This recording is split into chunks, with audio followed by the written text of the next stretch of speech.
ইউসুফ নামের এই লোকটি তার স্ত্রী সন্তানকে নিয়ে প্রায় ৩০ বছর পর তার বাড়িতে ফিরে আসে মৃত্যুশয্যায় থাকা তার বৃদ্ধ বাবাকে একটিবার দেখার জন্য। তবে তারা ফিরে আসার পরপরই ইউসুফের বাবা ইন্তেকাল করেন। দাফনের জন্য রেডি করা হয়, খাটিয়ায় করে লাশ নিয়ে যাওয়া হচ্ছিল।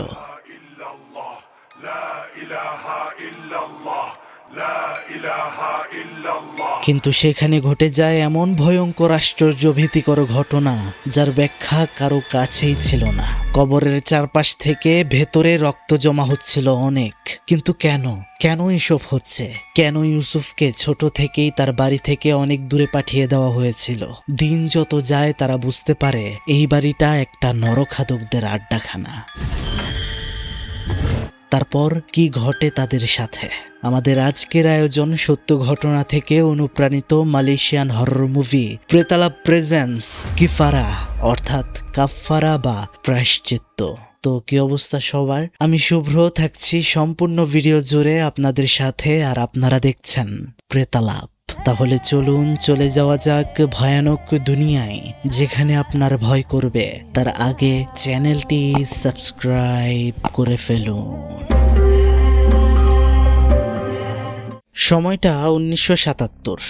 ছোট্ট ইউসুফ তখন তাদের বাড়িতে কাজের লোকের ছেলে ডিনকে তার বাবার এনে দেয়া খেলনাটা দেখাচ্ছিল, যেটা কিনা একটা বানর ছিল এবং সেটাকে চাবি দিয়ে ঘোরালেই হাত দিয়ে বাজনা বাজাতে শুরু করে। তো সেখানে হঠাৎ করেই মাঝখান দিয়ে ইউসুফের ছোট্ট বোন ইকা সেই খেলনাটা নিয়ে দৌড় দেয় আর বলে সেটা নাকি তার। আমরা বাড়িতে দেখতে পাচ্ছিলাম যে অনেক খাওয়া দাওয়া হচ্ছিল, পার্টির আয়োজন করা হয়েছে। সেখানে তাদের বাবা গাজ্জালি ইকার থেকে সেই খেলনাটা কেড়ে নেয় আর বলে এখানে না খেলতে, গুরুত্বপূর্ণ মিটিং চলছে। তাদের মা নূর তাদেরকে ডেকে বলে যে দেখো অনেক রাত হয়েছে, এখন গিয়ে তোমরা ঘুমাও। নূর ডিনের মা, মানে তাদের বাড়িতে কাজ করে সেই মহিলা যার নাম ন্যাং, তাকে ডাক দিয়ে বলে যে বাচ্চাদের রুম গুছিয়ে তাদেরকে শুইয়ে দাও। তারা ঘুমাতে যাওয়ার সময় আমরা দেখতে পাচ্ছিলাম ডিন ইউসুফকে বলছিল যে তুমি অনেক ভাগ্যবান, এমন একটা খেলনা পেয়েছো, আমাকে তো আর কেউ কিনে দিবে না। দেখা যায় ইউসুফ তখন খেলনাটা ডিনকে দেয় আর বলে তুমি আপাতত নিয়ে খেলো, তারপর আমাকে দিও। তো এই কথাটা শুনে কিন্তু ডিন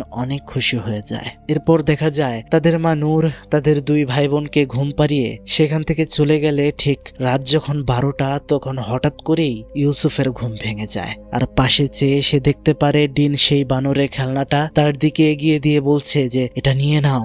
আর সাথে সাথে ঘটনা চলে আসে 2007-এ। একটা গাড়িতে আমরা ইউসুফকে দেখতে পারি, সে কোথাও একটা যাচ্ছে। কোথায়? আসলে সে বাড়িতে ফিরছিল 30 বছর পর। তখনই তার কাছে তার স্ত্রী মারিসার কল আসে। ইউসুফ এতদিন তার স্ত্রী আর সন্তানকে নিয়ে এতটা বছর মিশরের কায়রোতে কাটিয়ে দিয়েছে। ইউসুফ তার ছেলেকে জিজ্ঞেস করছিল যে আজকের মাদ্রাসা তোমার কেমন কেটেছে? হ্যাঁ, তার ছেলের নাম হচ্ছে মিকাইল। সে বলছিল সে নাকি আজকে আয়াতুল কুরসি মুখস্থ করেছে। তো সেটা সে তার বাবাকে শোনাচ্ছিল, কিন্তু সে পারে না, পড়া ভুলে যায়। তার বাবা বলে তোমার আরো বেশি মনোযোগ দিতে হবে। তার ওয়াইফ মারিসা সেখানে বলছিল যে আমি কি সেখানে আসবো? ইউসুফ বলে না, মোটেও নয়, কোনোভাবেই আমি চাই না এই পরিবারের সাথে তোমাদেরকে যুক্ত করতে। সেখানে মারিসা বলছিল যে আমি তোমার বাবাকে এখনো দেখিনি, ওনার এত খারাপ অবস্থা, যদি আর কখনোই না দেখতে পাই। এছাড়া মিকাইলও তার দাদাকে দেখতে চাইছিল, কিন্তু ইউসুফ এটা কোনোভাবেই মানছিল না। সে বলছিল যে আমি আমার বাবার কাছে যাচ্ছি, উনি মৃত্যুশয্যায় আছেন, যদি মারা যান তাহলে ওনার দাহ কাজ সম্পূর্ণ করেই আমি ফিরে আসব। যাই হোক, তাকে বাড়িতে নিয়ে যাচ্ছিল পাক নামের একটি ব্যক্তি, যে কিনা তাদের বাড়িতেই কাজ করে অনেক আগে থেকে। ইউসুফ পাককে বলছিল যে বাড়িতে কি সবকিছু আগের মতোই রয়েছে? সেখানে পাক বলছিল যে কোনো কিছু কি সব সময় একই রকম থাকে? এই পৃথিবীতে কিছুই চিরকাল একরকম থাকে না। মানুষ যুবক থেকে বৃদ্ধ হয়, জীবিত থেকে মারা যায়। ইউসুফ বলছিল যে হ্যাঁ তোমার কথা ঠিক, তবে পার্থক্য হলো যে কে কেমন কাজ করে গেল পৃথিবী থেকে, ভালো করলো নাকি মন্দ করলো। দেখা যায় এই কথাটা শোনার পর পাকের মুখটা কেমন যেন একটা অন্যরকম হয়ে যায়। সে তখনই গাড়িতে গান চালিয়ে দেয়। অবশেষে 30 বছর পর নিজের বাড়িতে পা রাখে ইউসুফ।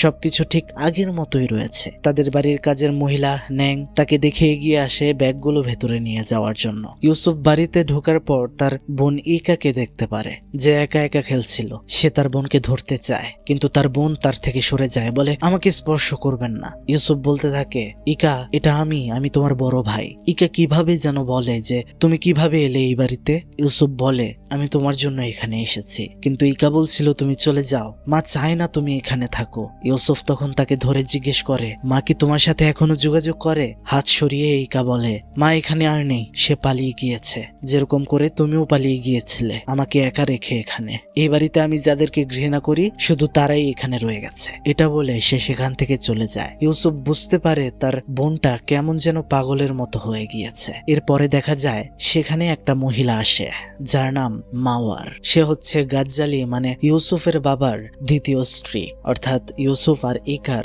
সৎমা। তো সে সেখানে বলছিল যে তোমাদের মা নূর এখান থেকে হঠাৎ করে চলে গিয়েছিল, পালিয়ে গিয়েছিল। তারপর থেকে ইকা ধীরে ধীরে অসুস্থ হতে শুরু করে, কেমন যেন অদ্ভুত হয়ে গিয়েছে।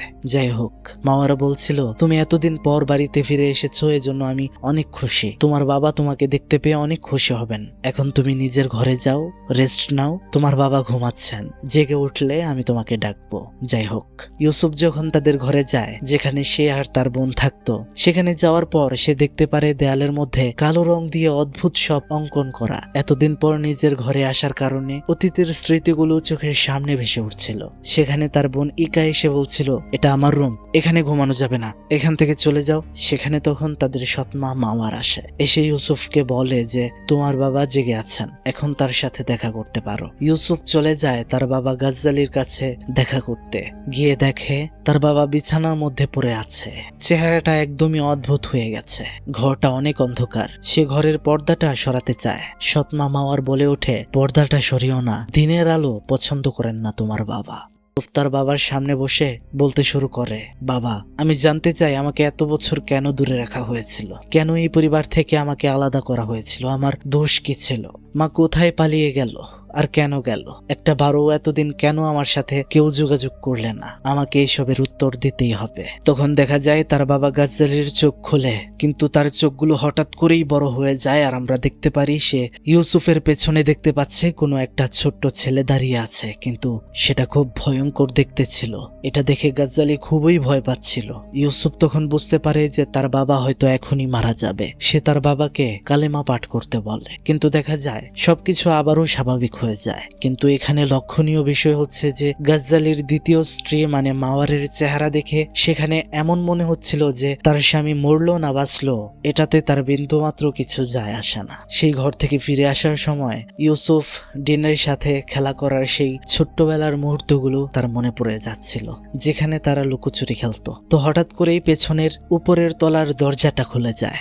তখন ইউসুফ সেটা দিয়ে উপরে ওঠার সময় সে দেখতে পারে ছোট্টবেলার সেই বানরের খেলনাটা সেখানে আপনা আপনি চলছিল। এটা দেখে তো সে খুবই ভয় পেয়ে যায়। ঠিক তখনই ভয়ঙ্কর দেখতে একটা ছোট্ট ছেলে, যেটা কিনা ইউসুফের দিকে এগিয়ে আসছিল, সে তো কোনো রকমে সেখান থেকে বের হয়ে আসে। ইকা সেখানে বাহিরেই ছিল।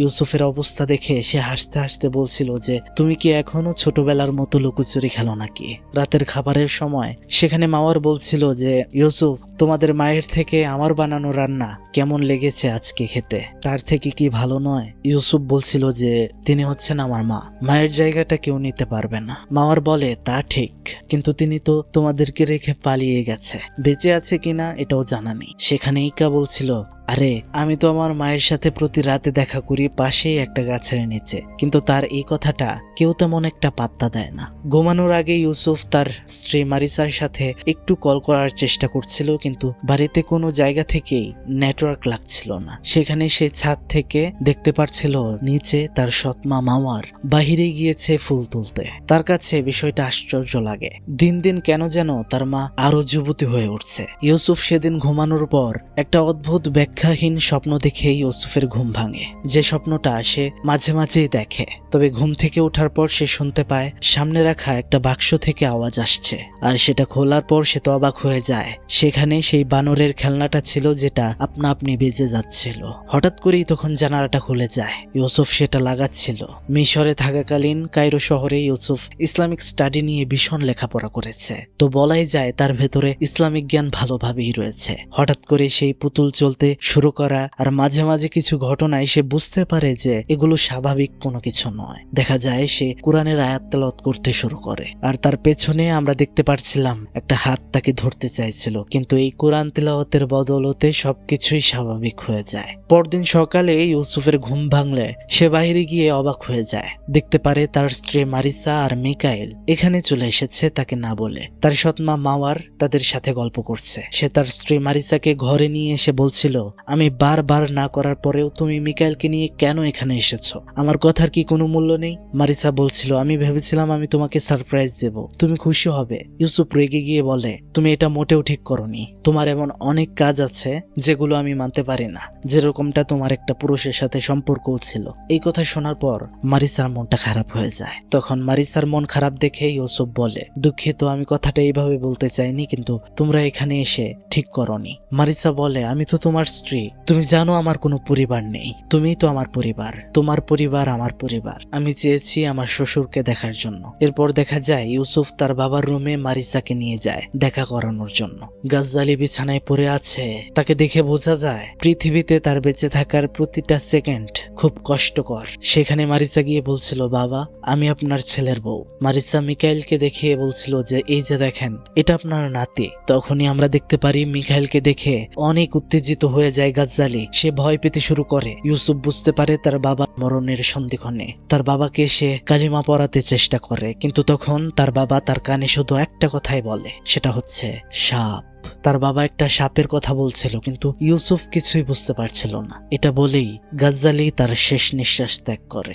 গাজ্জালির মৃত্যুর পর আশেপাশের মানুষ, হুজুর সবাই এসে সূরা ইয়াসিন তেলাওয়াত করছিল গাজ্জালিকে সামনে শুইয়ে। তিলাওয়াত শেষ করার পর তারা সিদ্ধান্ত নেয় আজকে প্রায় সন্ধ্যা হয়ে গিয়েছে, কালকে সকালে গাজ্জালিকে কবর দেওয়া হবে। এরপর দেখা যায় ছোট্ট মিকাইল সন্ধ্যা সময় সূরা মুখস্থ করার চেষ্টা করছে। সেখানে তার একমাত্র মাসি ইকা তাকে বলছিল যে তোমার বাবা আর আমি এই ঘরটাতেই থাকতাম জানো। ছোট সময় তোমার বাবা চলে যাওয়ার পর আমি এখানে একা হয়ে গিয়েছি, কোনোদিন আমার কোনো বন্ধু হয়নি, তুমি কি আমার বন্ধু হবে? দেখা যায় ইকা আর মিখাইলের খুব ভালো একটা বন্ধুত্বের সম্পর্ক সেখানে গড়ে ওঠে। অন্যদিকে ইউসুফ রাতে ঘুমানোর জন্য তার বিছানার কাছে গেলে সেখানে তার স্ত্রী মারিসা ঘুমাচ্ছিল অন্য পাশে ফিরে। ইউসুফ বলছিল, মারিসা, তুমি আমাকে ক্ষমা করে দাও, আমি সকালে তোমাকে অনেক কথা শুনিয়েছি, কিন্তু তুমি তো জানো আমার ছেলে আর তোমাকে আমি কতটা ভালোবাসি। এই বাড়িটাতে তোমাদের আসা উচিত হয়নি। এটা বলে মারিসাকে ছুতে যাবে, ঠিক তখনই দরজায় এসে মারিসা বলে, ইউসুফ, তুমি একা একা কি করছো? তো আবারও ইউসুফ যখন বিছানায় দেখে সেখানে এবার কেউ ছিল না। সে তো এটা দেখে একদমই হতভম্ব হয়ে যায়। তবে সে মারিসাকে কিছুই বলে না, দোয়া কালাম পড়ে কোনোভাবে ঘুমিয়ে পড়ে। তবে হঠাৎ করে মাঝরাতেই তার ঘুমটা ভেঙে যায়। বিদ্যুৎ চলে গিয়েছে অনেকক্ষণ। হাতে একটা টর্চ নিয়ে সে বাইরে গিয়ে বাড়ির ফিউজ বক্সটা খুঁজতে থাকে যে বিদ্যুতের কোনো সমস্যা হলো নাকি। সেখান দিয়ে যাওয়ার সময় তার মা মাওয়ারের রুমের দিকে সে উকি দিয়ে দেখতে পারে যে তার মা রূপচর্চা করছে আয়নার সামনে বসে, অথচ ফ্লোরের মধ্যে কিন্তু রাখা ছিল তার হাজবেন্ডের লাশ। একটা মহিলা কিভাবে পারে এমন হতে? ঠিক তখনই সে আর একটু সামনে এগিয়ে গেলে তার পেছন দিয়ে যেন কিছু একটা চলে যায়। সে দেখার চেষ্টা করলো, কিন্তু সেখানে কিছুই নেই। কিন্তু এবার ঘটে যায় আরো ভয়ঙ্কর ঘটনা। ফ্লোরে যেখানে তার বাবার লাশটা রাখা ছিল সে দেখতে পারে সেটা সেখান থেকে গায়েব। এখন এটা দেখে তো সে খুবই অবাক হয়ে যায়, কোথায় গেল বাবার লাশ? পাশ থেকে একটা শব্দ আসছিল। সেখানে গিয়ে সে দেখতে পারে কাফনে মোড়ানো তার বাবার লাশ বসে কিছু একটা খাচ্ছে। কি ভয়ঙ্কর বিষয়, মুখে রক্ত লেগে আছে। সে তো চিৎকার করে পড়ে যায়। সাথে সাথে পাশ থেকে একটা ছেলের ভয়ঙ্কর অবয়ব তার সামনে চলে আসে এবং তার বাবার ভয়ঙ্কর অবয়বটা তার সামনে গিয়ে বলে, তুই এখানে কেন এসেছিস? চলে যা। তখনই সেখানে বাড়ির কাজের লোক ন্যাং সেখানে এসে পড়ে, লাইট অন করে দেয়। ইউসুফ দেখতে পারে যে তার বাবার লাশটা যেখানে ছিল ঠিক সেখানেই রয়েছে, কিন্তু এতক্ষণ তার সাথে যা হলো তা কি ছিল?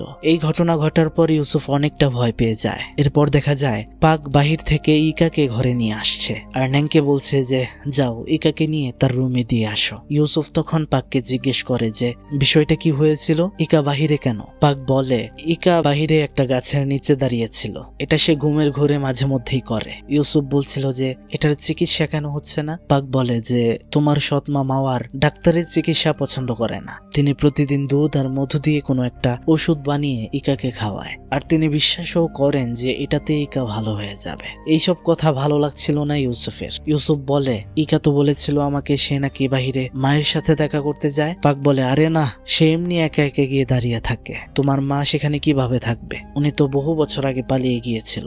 যাই হোক এখন তুমি ঘুমাও, কালকে সকালেই কিন্তু তোমার বাবাকে কবর দিতে হবে। পরদিন সকালে দেখা যায় গাজ্জালিকে কবর দেওয়ার জন্য নিয়ে যাওয়া হচ্ছে, কিন্তু সেখানে যাবার পর দেখা যায় কবরের মধ্যে চারপাশ থেকে অনেক অনেক রক্ত জমা হচ্ছিল একসাথে। সবাই খুবই আশ্চর্য হয়ে যায়, এমন ঘটনা তারা কেউ কখনো দেখেনি। ইমাম সাহেব বলছিল যাই হয়ে যাক না কেন আমাদেরকে তো আমাদের দায়িত্ব পালন করতেই হবে। দেখা যায় অন্য কেউ কবরে নামছিল না ভয়ে। ইউসুফ আর পাক তারা দুজন মিলেই গাজ্জালির লাশকে কবরে রাখে, আর ইউসুফ দাফনের শেষে তার বাবার জন্য দোয়া করে যে রব যেন তার বাবার সকল গুনাহ মাফ করে দেয়। বাড়িতে আমরা দেখতে পাচ্ছিলাম গাজ্জালির দ্বিতীয় স্ত্রী মাওয়ার মারিসাকে জিজ্ঞেস করছিল যে এখানে কি তোমার কোনো আত্মীয় রয়েছে? মারিসা বলে না, আমার জীবনে কেউ নেই। বয়স যখন 19, আমি তখন যুক্তরাজ্যে অধ্যয়নরত ছিলাম, সেখানেই একটা দুর্ঘটনায় আমার বাবা মা মারা যায়, কি করব বুঝতে পারছিলাম না। এরপরেই আমার সাথে দেখা হয় ইউসুফের। মাওয়ার বলছিল দুঃখ পেও না, তোমার থেকে আমার জীবনটা কোনো অংশে কম নয়। আমি গ্রামের একটা মেয়ে, বাবা মার সাথে থাকতাম। একদিন রাতে দুর্ঘটনায় আমার বাড়িতে আগুন লাগে, আমি বাড়ি থেকে কোনো রকমে বের হতে পেরেছিলাম, কিন্তু বাবা মা কেউ বের হতে পারেন। তাদের বাঁচানোর মতো অবস্থা বা শক্তি আমার কাছে কিছুই ছিল না। সেদিন সেখান দিয়েই যাচ্ছিল ইউসুফের বাবা, আর তারপর তিনি আমাকে বিয়ে করে দ্বিতীয় স্ত্রী রূপে এই বাড়িতে নিয়ে আসে। তখন তার প্রথম স্ত্রী নূরের পেটে মাত্র কয়েক মাসের বয়স ছিল ইউসুফের। নূর অত্যন্ত ভালো একজন মহিলা ছিলেন, তিনি আমাকে মেনে নিয়েছিলেন, আর আমিও কখনো তার হাজব্যান্ডকে তার থেকে ছিনিয়ে নিতে চাইনি। চেয়েছিলাম তাদের মতো একটু সুখে থাকতে। যাই হোক, নারী হিসেবে আমাদেরকে অনেক সহ্য ক্ষমতা বাড়াতে হবে। তুমি কি আমাকে মা ডাকবে? আমার খুব ভালো লাগবে। দেখা যায় মারিসা মাওয়ারকে মা ডাকা শুরু করেছে, আর তাদের মধ্যে একটা ভালো সম্পর্ক হয়ে যায়। এদিকে দেখা যাচ্ছিল ইউসুফ মিকাইলকে নিয়ে বাড়িতে ফিরছিল। সেখান দিয়ে যাওয়ার সময় মিকাইল একটা বেঞ্চের মধ্যে বসতে চায়। ইউসুফ বলে ঠিক আছে, অন্য কোথাও কিন্তু যেও না। এটা বলে সে সেখান থেকে চলে যায় এই বাড়ির বেসমেন্টে। সেখানে একটা ঘরে ঢুকতে চাইছিল যেটা কিনা বন্ধ ছিল, কিন্তু সেখানে সে কেন ঢুকতে চাইছে? কেননা প্রায় 30 বছর ধরে সেই রুমটা নিয়ে তার কিছু অগোছালো ভয়ঙ্কর স্বপ্ন তাকে দেখা দেয়। তবে সে ক্লিয়ার না এটা কি আসলে স্বপ্ন নাকি বাস্তব। কিন্তু দেখা যায় সে সেই ঘরে ঢুকতে পারে না, সোজা সেখান থেকে বের হয়ে চলে আসে আর বেগ গোছাতে শুরু করে। মারিসা জিজ্ঞেস করে তোমার কি হয়েছে? সে বলে আমাদেরকে যত দ্রুত সম্ভব এখনই বের হয়ে যেতে হবে এই বাড়ি থেকে। মারিসা জিজ্ঞেস করছিল যে কেন, কি হয়েছে? ইউসুফ বলছিল আমি তোমাকে বলছি, কিন্তু আমরা দেখতে পারি ইউসুফের চোখের সামনে মাওয়ারকে সে দেখতে পারছিল মারিসার জায়গায়, আর সেই বেসমেন্টের রুমে কোনো কিছু হচ্ছিল এমনটা তার চোখে বারে বারে ভেসে উঠছিল। সে মারিসাকে বলে এত কিছু বলার সময় নেই, এখন মিকাইলকে তাড়াতাড়ি এখানে আনো, আমাদের মোটেও এখানে থাকা উচিত হবে না। ওদিকে দেখা যাচ্ছিল যে মিকাইল যখন বেঞ্চের মধ্যে বসেছিল তখন সে হঠাৎ করে দেখতে পারছিল তার দাদা গাজ্জালি তার সামনে দাঁড়িয়ে রয়েছে। সেখানে তখনই সামনে ইকা বল নিয়ে চলে আসে খেলার জন্য। মিকাইল আবারও দেখার চেষ্টা করছিল, কিন্তু সেখানে তার দাদাকে দ্বিতীয়বার সে আর দেখতে পায় না। ওদিকে মারিসা ইউসুফের কোনো কথাই শুনতে চাচ্ছিল না। ইউসুফ বলছিল মারিসাকে মিকাইলকে দ্রুত ডেকে আনো। মারিসা বলছিল তুমি কেন এত সহায় সম্পত্তি এই সব কিছু থেকে মিকাইলকে দূরে রাখতে চাচ্ছ? সারা জীবন তুমিও কেন দূরে থেকেছো? এবার ওদিকে আমরা দেখতে পাচ্ছিলাম মিকাইল ফুটবল খেলার সময় বলটা একটু অন্যদিকে চলে যায়। মিকাইল যখন সেটা আনতে যায় বলটা আরো সামনের দিকে চলে যায়। সে যখন সামনে গিয়ে আবারও বলটা তুলতে চায় তখনই দেখা যায় মাটির ভেতর থেকে দুইটা হাত উঠে তার হাত ধরে ফেলে। সে তো চিৎকার দেয়, তার চিৎকার শুনে ইউসুফ মারিসা সেখানে যায় আর দেখে মিকাইল ততক্ষণে অজ্ঞান হয়ে পড়ে রয়েছে। সাথে ইকা ছিল।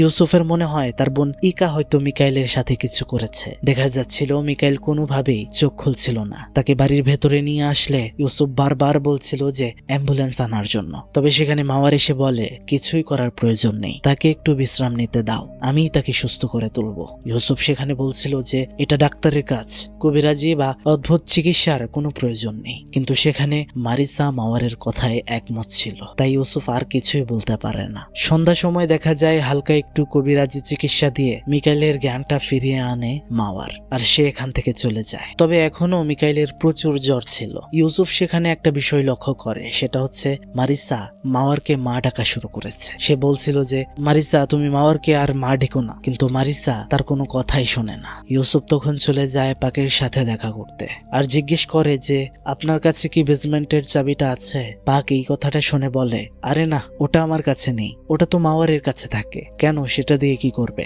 ইউসুফ বলে তেমন কিছু না, আমি শুধু ভেতরটা একটু দেখতে চাই। পাক বলে আরে সেখানে কিছুই নেই, এই বাড়ির পুরাতন জিনিসপত্র ছাড়া কিছুই নেই। ইউসুফ তখন আরো বলে যে আচ্ছা এই বাড়িতে কি কোনো কাল্ট বা বহু ঈশ্বরবাদের পূজা হয় এমন কিছু রয়েছে? আমি 30 বছর ধরে এই বাড়িতে আসিনি, কিন্তু আমার মাঝে মাঝে কিছু ঝাপসা ঝাপসা স্বপ্ন আসে এই বেসমেন্টের রুমকে ঘিরে, যা আমাকে ভয় পাইয়ে দেয়। পাক তখন বলছিল তুমি কি পাগল হয়ে গেছো? কি বলছো এসব? ইউসুফ বলে আমি তোমাকে ছাড়া আর কাকে এইসব জিজ্ঞেস করব বলো? আমার মাথার মধ্যে এত প্রশ্ন, সেসব কি আমাকে উত্তর দেবে? তুমিই তো বিশ্বস্ত ছিলে আমাদের সেই পূর্ব থেকে। আর তখনই আমাদেরকে দেখানো হয় সেই সময়টা যেখানে ইউসুফকে এই বাড়ি থেকে চলে যেতে হয়েছিল। সেখানে পাক তাকে নিয়ে এয়ারপোর্টে চলে যাচ্ছিল।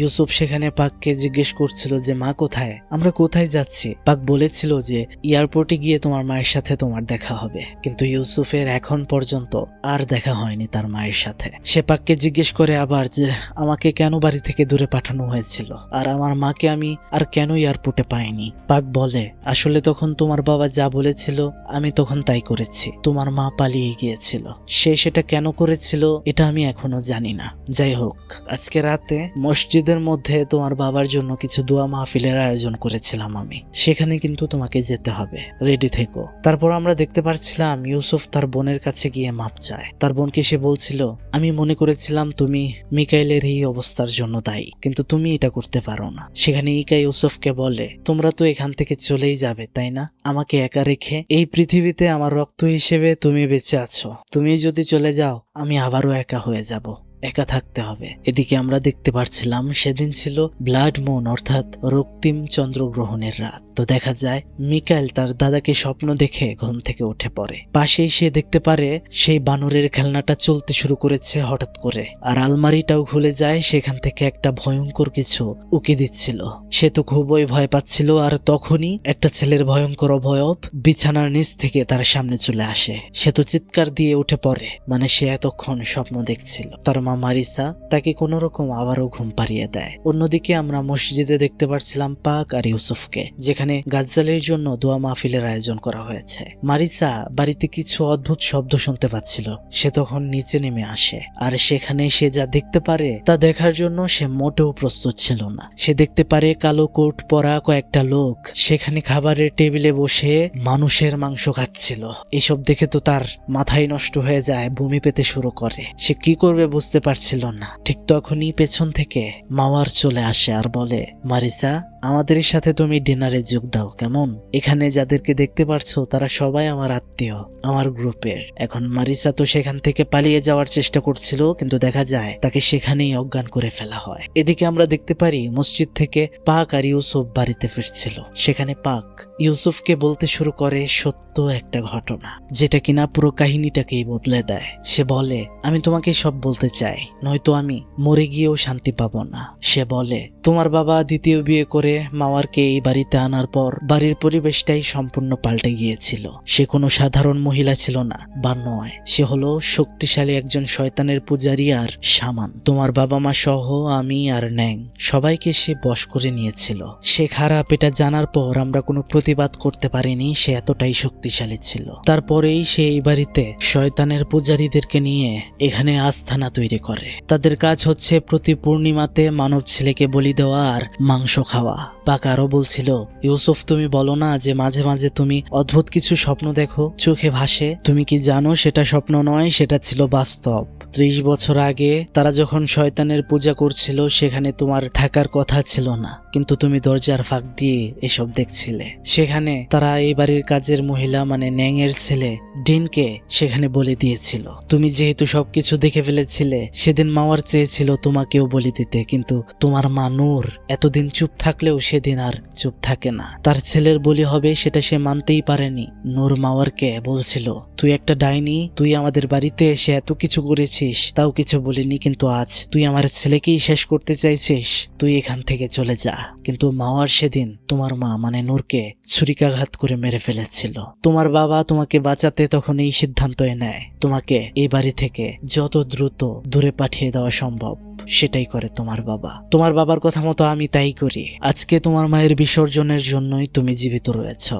এখন এটা শোনার পর তো ইউসুফের মাথায় একদমই আকাশ ভেঙে পড়ে। পাক আরো বলে যে আমি তোমার মাকে নিয়ে বাড়ির পাশে গাছের নিচে কবর দিয়েছিলাম। আর বন্ধুরা, তখনই আমরা বুঝতে পারি যে ইকা রাত করে সেখানে একা একা কেন দাঁড়িয়ে থাকতো। ইউসুফও বুঝতে পারে এটা, যে তাহলে সেখানেই তার মায়ের কবর রয়েছে, তার মা কখনো পালিয়ে যায়নি। তখন দেখা যায় ইউসুফ রাগে পাককে মারতে শুরু করে। তখন পাক বলে, আমি আমার ভুলের মাফ কোনোদিন পাবো না জানি, কিন্তু তোমাকে এটা না বললে আমি মরেও শান্তি পেতাম না। এখন তাড়াতাড়ি গিয়ে তোমার ছেলে মিকাইলকে বাঁচাও, কেননা আজকে আবার সেই রক্তিম পূর্ণিমার রাত, তাকে বলি দেওয়া হবে।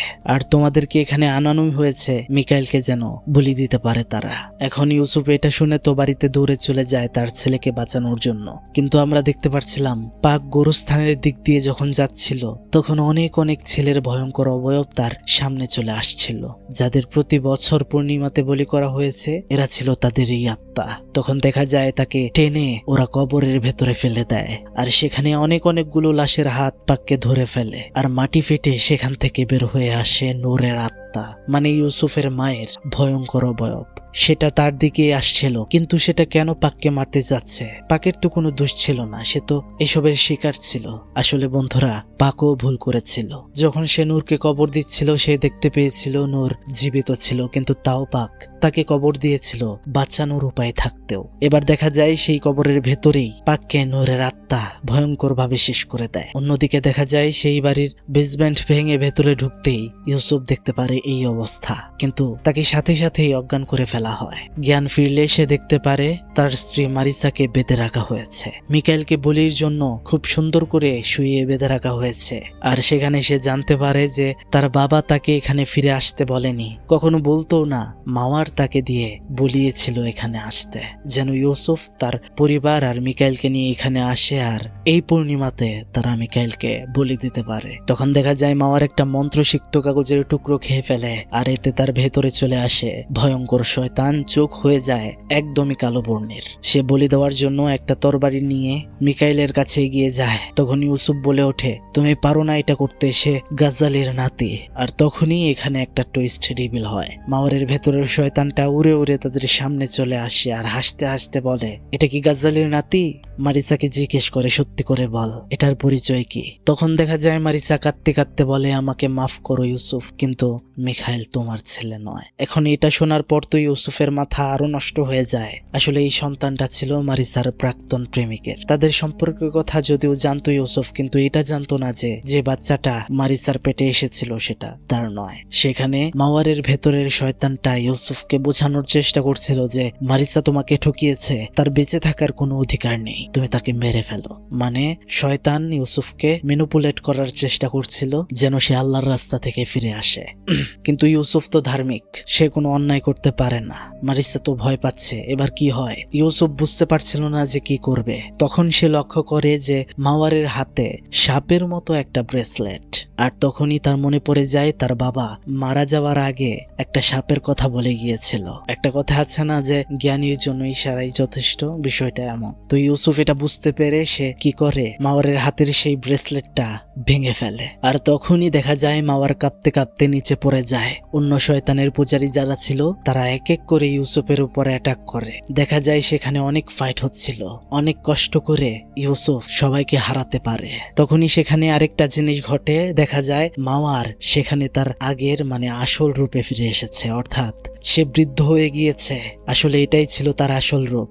আর প্রতি বছর পূর্ণিমাতে শয়তানের কাছে বাচ্চাদেরকে উৎসর্গ করার এই একটাই কারণ ছিল, সেটা হচ্ছে দুনিয়াতে ধন দৌলতের কোনো কমতি হবে না আর তারা থাকতো চিরকুমারী। এটাই ছিল মূল উদ্দেশ্য। কিন্তু তখন দেখা যায় ইউসুফ সবার সাথে পেরে উঠলেও সেই বৃদ্ধ ভয়ঙ্কর বিশ্রী দেখতে মামার এবার গিয়ে মারিসার দিকে ছুরি তাক করে। কিন্তু তখন দেখা যায় ইউসুফ আয়াতুল কুরসি তিলাওয়াত করতে শুরু করে, যা একদমই মাওয়ারের কান সহ্য করতে পারছিল না। সেটা কোনো রকম ভাবে সেখান থেকে পালিয়ে যাওয়ার চেষ্টা করছিল, কিন্তু শয়তানের শক্তি পবিত্র কালামের কাছে একদমই নগণ্য। সেটা সেখানেই পড়ে যায়। এবার সেখানে দেখা যায় মারিসা কি করে, সেখানে উপরে থাকা যে ঝাড়বাতিটা আছে সেটা যে রশি দিয়ে টাঙানো ছিল সেটা সে কেটে দেয়, আর ঝাড়বাতিটা সেই মাওয়ার শয়তানের উপর গিয়ে পড়ে। সাথে সাথে দেখা যায় তার শরীরে আগুন লেগে যায়। ইউসুফ মারিসা আর মিকাইলকে নিয়ে সেখান থেকে কোনো রকমে বের হওয়ার চেষ্টা করছিল, কিন্তু ভূমিকম্পের মতো চারপাশটা হয়ে যায়। বাড়িটা তছনছ হতে শুরু করে। ইউসুফ মারিসা আর মিকাইলকে বলে, যাও বাহিরে গিয়ে গাড়িতে বসো। এটা বলে তাদেরকে পাঠিয়ে সে চলে যায় তার বোন ইকার ঘর, যে ঘুমাচ্ছিল। এবার সে তার বোনকে নিয়ে কোনো রকম ভাবে বাড়ি থেকে বের হয় আর এই স্থান ত্যাগ করে কোনো রকমে চলে যায়। ঘটনার সমাপ্তি এভাবেই ঘটে, কিন্তু শেষে আমাদেরকে সত্য যে আসল ঘটনাটা সেটার নিউজ দেখানো হয় এমন একটা ঘটনা সত্যিই ঘটেছিল। পুলিশ 2জন 7 বছর বয়সী বাচ্চার লাশ পেয়েছিল, আর সেই শয়তানের পূজারীদেরকে গ্রেফতারও করেছিল। এই মুভিতে যা দেখানো হয়েছে তার সবটুকু কিন্তু সত্য ঘটনা অবলম্বনে নয়। এটা ছিল সত্য ঘটনা থেকে অনুপ্রাণিত হওয়া একটা মুভি। আশা করছি বন্ধুরা আপনারা বুঝতে পেরেছেন ঘটনাটি। তো বন্ধুরা, কেমন লাগলো আজকের এই ঘটনা তা কিন্তু অবশ্যই কমেন্ট বক্সে জানাতে একদমই ভুলবেন না। ভালো লাগলে লাইক, কমেন্ট, শেয়ার, সাবস্ক্রাইব অনেক বেশি বেশি করবেন, কেননা আপনারা জানেনই না আপনাদের একটা কমেন্ট, একটা লাইক, একটা সাবস্ক্রাইব আমাকে কতটা পুশ করে সামনের দিকে এগিয়ে যাওয়ার জন্য, আরো নতুন কিছু করার জন্য। তো আজকের মতো বিদায় নিচ্ছি। ভালো লাগলে অবশ্যই কিন্তু ভিডিওটি শেয়ার করবেন। ভালো থাকবেন সবাই, ভালো রাখবেন সবাইকে। আল্লাহ হাফেজ, আসসালামু আলাইকুম।